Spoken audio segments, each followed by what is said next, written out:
Après leurs rituels matinaux, ces soldats défilent à la rencontre de leur président, leur nom Ahlu Sunna wal Jamaa, un groupe paramilitaire composé de centaines de troupes loyales, toutes opposées aux croyances radicales d'Al-Shabaab.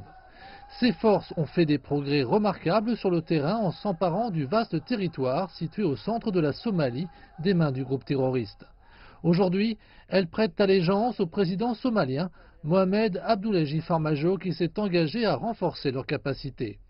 En récompense des efforts que vous avez déployés, nous vous rembourserons en vous intégrant tous à la force armée nationale et nous jouerons un rôle important dans la défaite d'Al-Shabaab. Si Dieu le veut, nous vous apporterons tout ce dont vous avez besoin, y compris un soutien logistique, la promotion des rangs et la prise en charge des soins pour tous ceux qui sont blessés dans la quête de libération de la Somalie.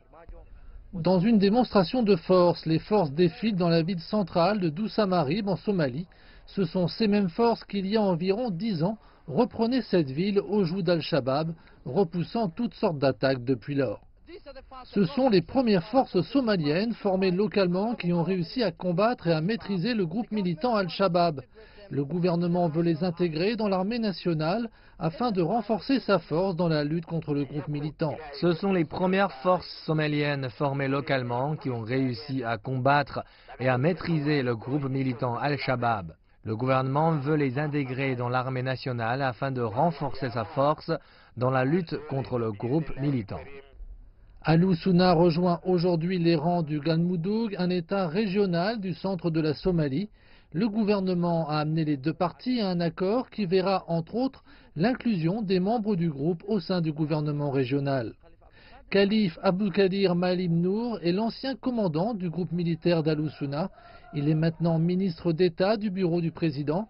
Il précise que les gouvernements régional et fédéral bénéficieront de ce nouvel accord.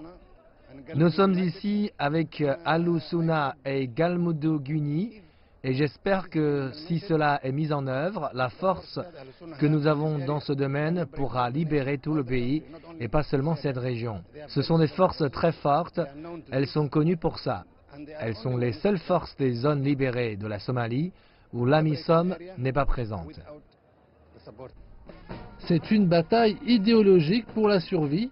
Ahlu Sunna est soutenu par la grande majorité de la population, mais Al-Shabaab cherche à renverser le gouvernement central et à imposer une version stricte de l'islam en Somalie. Mais ici, ces forces affirment que cela n'arrivera jamais tant qu'elles seront présentes.